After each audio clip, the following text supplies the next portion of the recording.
What if the next World War was over before it even really started? We're about to dive into a future where artificial intelligence could create a scenario so completely one-sided that the losers might not even know a war was ever fought. Yeah, you can forget everything you know about bombs and bullets. The conflict we're exploring today is totally silent.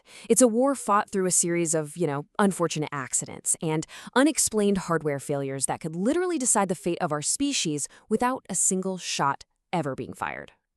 Now, I know what you're probably thinking. This sounds like something straight out of a sci-fi movie, right? But believe me, this is a strategic possibility that AI safety experts and futurists are taking very, very seriously. And it all boils down to one core idea. That idea has a name: Decisive Strategic Advantage, or DSA for short. And the logic behind it is, well, it's chillingly simple. If you are the first one to build a truly godlike AI, you have this tiny window of opportunity to make sure you are also the last one. The goal isn't just to win the race, it's to completely tear up the racetrack so nobody else can ever even compete. So, how on earth would anyone actually pull this off? Well, to get there, we first need to understand the technology that makes it all possible. You see, the evolution of AI is usually broken down into three big stages. Right now, you and we're living in the age of ANI, or artificial narrow intelligence. This is the AI you use every day. It can write an email for you, it can generate an image, but it can't really think or reason like a person. The next big jump, which some people think could happen around 2030, is AGI. That's an AI that's as smart and adaptable as a human being. But the real prize, the thing at the heart of this entire scenario, is what could come after that: ASI. So what exactly is an artificial superintelligence? It's really hard to wrap your head around, honestly. Don't just think of it as a smarter human. No. Imagine an intellect that is to the combined brainpower of every single person on Earth. What we are to an ant, it's an entity that could maybe cure all diseases in an afternoon or invent technologies we can't even begin to imagine. This is the God in the machine that makes a winner-take-all future even possible. Okay, so if ASI is the ultimate prize, how would its owner use it to, lock in their advantage forever? Well, the weapons it could create are as powerful as they are completely invisible. The theory is that a fully mature ASI could design and command literal legions of self-replicating nanobots. We're talking about microscopic machines that are the perfect saboteurs because they operate on a scale we just can't see, and that makes their work pretty much impossible to detect until it is way, way too late. So let's look at the first method. This is pure stealth. An army of these nanobots could be released into a rival's data centers. They'd get to work, just silently degrading the hardware, the server chips, the wiring, molecule by molecule. And the crazy part? From the outside, it wouldn't look like an attack at all. It would just look like a really, really bad string of luck. Just constant, unexplained hardware failures. You wouldn't even think of sabotage, you'd probably just fire your entire IT department. Okay, so that was sneaky. But what if you wanted to go even bigger? Well, method 2 is all about crippling the entire global supply chain. The nanobots could introduce these tiny, microscopic impurities into the silicon that's used to make the most powerful GPUs. These faulty chips get shipped all over the world, but they have a hidden kill switch. The attacker can just disable them remotely, and boom, you've instantly choked off the computing power anyone else would need to even try to build their own AI. And then there's the final checkmate, the ultimate power move.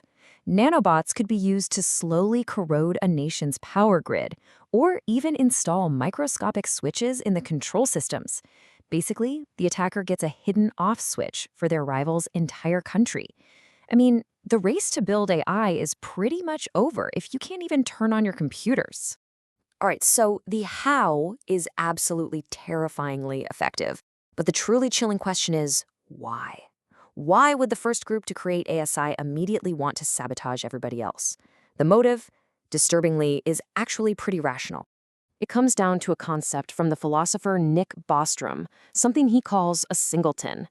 Just imagine a world with one single supreme decision maker. That could be a single world government, or in this case, a single ASI. For whichever nation gets there first, creating and protecting that singleton becomes the only thing that matters. It's the ultimate endgame. And here is the paradox. The part that's really twisted: the motive isn't necessarily pure, mustache-twirling evil. Sure, part of it is about seizing absolute power, but the other side of the coin is defensive. Think about it. If you believe your AI is the only safe one, then the biggest threat to humanity is a rival building their own uncontrolled AI that could wipe everyone out. So from that perspective, sabotage isn't just an attack. It's a twisted kind of self-preservation for the entire planet. This whole high-stakes game puts humanity at a massive fork in the road, and there are two radically, profoundly different futures waiting for us down each path. So let's look at those two futures. On one hand, you've got hegemonic interference. That's the sabotage scenario we've been talking about. One nation uses its ASI to rule the world, turning everyone else into digital colonies. You get the singleton, sure, but you risk a global dictatorship. The other path is cooperative coexistence.